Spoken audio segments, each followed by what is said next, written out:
Halo teman-teman, kembali lagi bersama saya Irfan. Kalau kita melihat perkembangan timnas Indonesia beberapa tahun terakhir, hampir semua posisi sudah mengalami perubahan besar.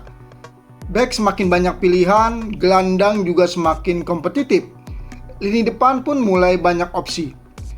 Tapi ada satu posisi yang sampai sekarang masih menjadi perhatian, yaitu penjaga gawang. Dan pertanyaan sekarang, apakah timnas Indonesia memang sedang kesulitan mencari kiper yang benar-benar bisa menjadi pilihan utama? Hari ini kembali menjadi pembahasan setelah perjalanan Indonesia di ASEAN Championship 2026. Tim Garuda harus tersingkir lebih awal setelah hanya finish di posisi ketiga grup A. Salah satu pertandingan yang paling menjadi sorotan tentu ketika Indonesia menghadapi Vietnam. Bermain di Stadion Pakansari, Indonesia justru kalah telak 0-3. Dan dalam pertandingan tersebut, posisi penjaga gawang kembali menjadi sorotan. Indonesia menurunkan Nadeo Argawinata. Pada gol pertama Vietnam, ada momen yang kemudian ramai dibicarakan. Nguyen Van Vie mendapatkan bola dari sisi kanan dan melepaskan tembakan dari sudut yang cukup sempit. Nadeo sebenarnya sudah berada di posisi yang cukup dekat dengan tiang, tapi dia membaca arah bola dengan kurang tepat. Nadeo justru menjatuhkan badan ke arah tiang jauh, sementara bola masuk melalui sisi tiang dekat. Dan gol. Vietnam unggul. Kesalahan seperti ini memang bisa terjadi kepada siapa saja. Kiper terbaik di dunia sekalipun pernah melakukan kesalahan. Jadi tentu tidak adil kalau seluruh kekalahan Indonesia kemudian dibebankan kepada Nadeo. Karena sepak bola bukan permainan satu pemain, tetapi masalah yang lebih besar justru muncul ketika kita melihat pilihan Indonesia di posisi penjaga gawang. Kalau di posisi lain, Indonesia sudah memiliki banyak pemain keturunan dan naturalisasi. Situasinya berbeda dengan kiper. Indonesia belum memiliki pilihan naturalisasi di posisi ini yang benar-benar menjadi bagian penting dari timnas senior. Akibatnya, ketika ada masalah di bawah mistar, tim pelatih harus memilih dari kiper lokal yang tersedia. Sebenarnya, Indonesia punya banyak kiper berbakat. Ada Nadeo Argawinata, ada Hernando Ari, ada juga beberapa nama lain yang terus berkembang di kompetisi domestik. Tapi pertanyaannya bukan sekedar apakah mereka bagus atau tidak. Pertanyaannya adalah apakah mereka sudah cukup konsisten untuk menjadi kiper utama timnas Indonesia dalam pertandingan dengan tekanan tinggi. Karena semakin tinggi level lawan, kesalahan kecil bisa langsung menjadi masalah. Dan kita bisa melihat contohnya ketika menghadapi Vietnam. Indonesia tidak hanya kalah, Indonesia kebobolan 3 gol. Sementara Vietnam justru tampil sangat percaya diri dan mampu melangkah jauh hingga final. Disinilah perbandingan Indonesia dengan Vietnam menjadi sangat menarik. Vietnam mengambil langkah yang cukup berani. Mereka menaturalisasi Patrick Legiang.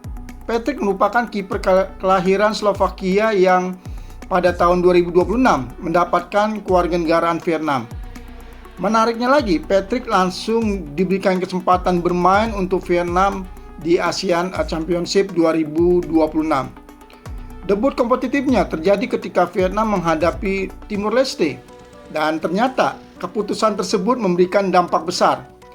Patrick kemudian dipercaya tampil di pertandingan-pertandingan penting. Bahkan ketika Vietnam menghadapi Thailand pada leg pertama, Patrick menjadi salah satu pemain terbaik di lapangan.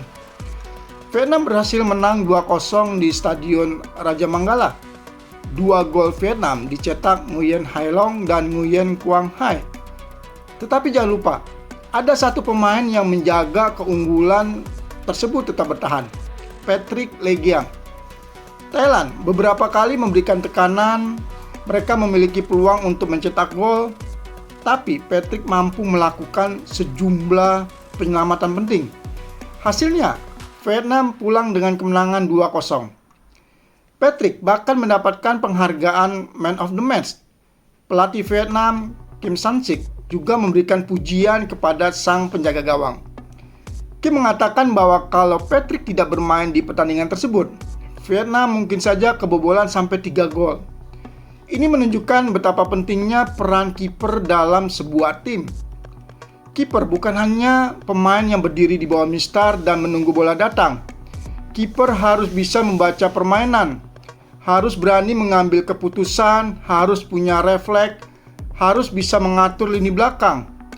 Dan yang paling penting, harus punya mental kuat ketika pertandingan sedang berada dalam tekanan. Karena satu kesalahan kiper bisa langsung menjadi gol. Sekarang, coba kita kembali ke timnas Indonesia. Apakah ini berarti Indonesia harus segera mencari kiper naturalisasi? Menurut saya, jangan melihatnya sederhana itu. Naturalisasi bukan jaminan seorang pemain pasti lebih bagus. Yang harus dilakukan adalah mencari pemain terbaik yang tersedia. Pelatih kiper lokal memang memiliki kualitas terbaik, tentu harus diberikan kesempatan. Tapi kalau ada kiper keturunan Indonesia yang kualitasnya lebih tinggi dan memang dibutuhkan oleh tim, kenapa tidak dipantau? Persaingan justru bisa menjadi sesuatu yang positif. Kiper lokal tidak harus takut kehilangan tempat, justru mereka akan mendorong untuk meningkatkan kemampuan. Dan pelatih juga memiliki lebih banyak pilihan.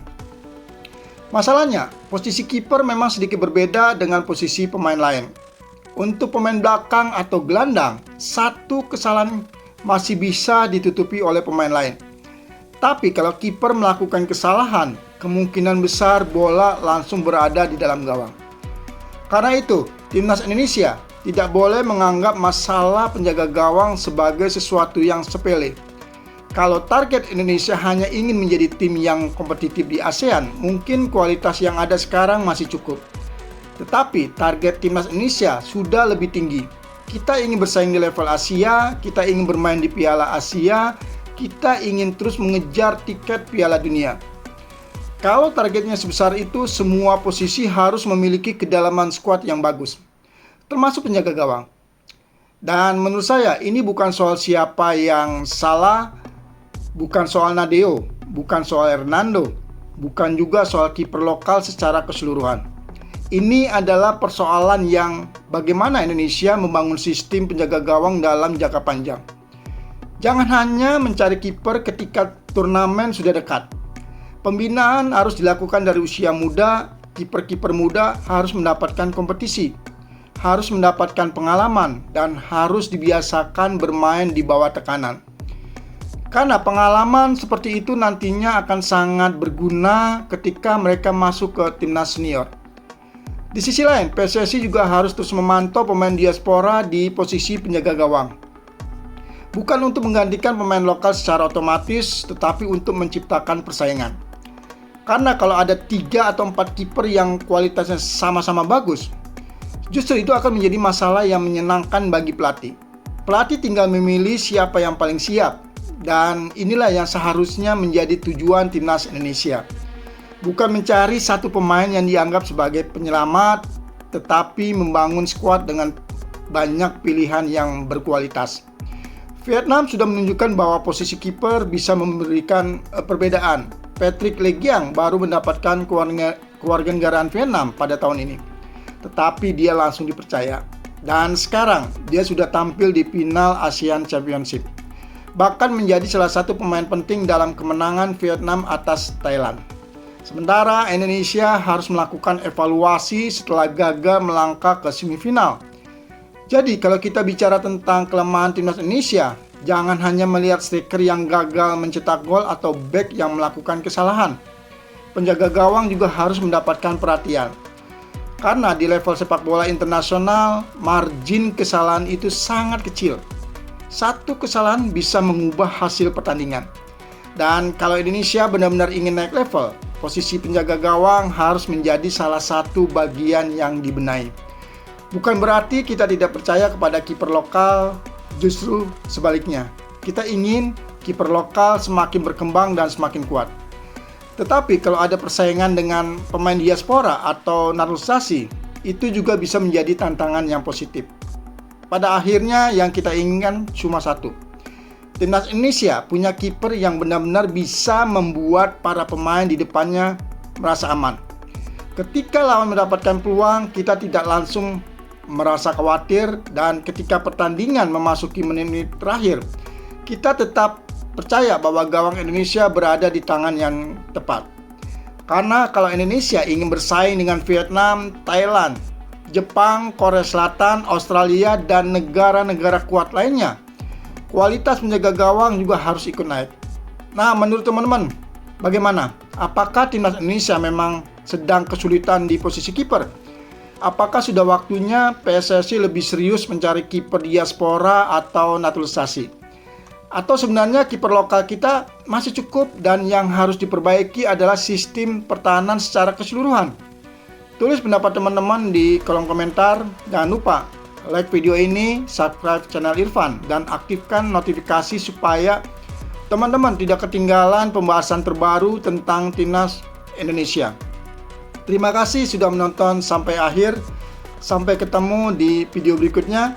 Salam olahraga, salam sepak bola Indonesia.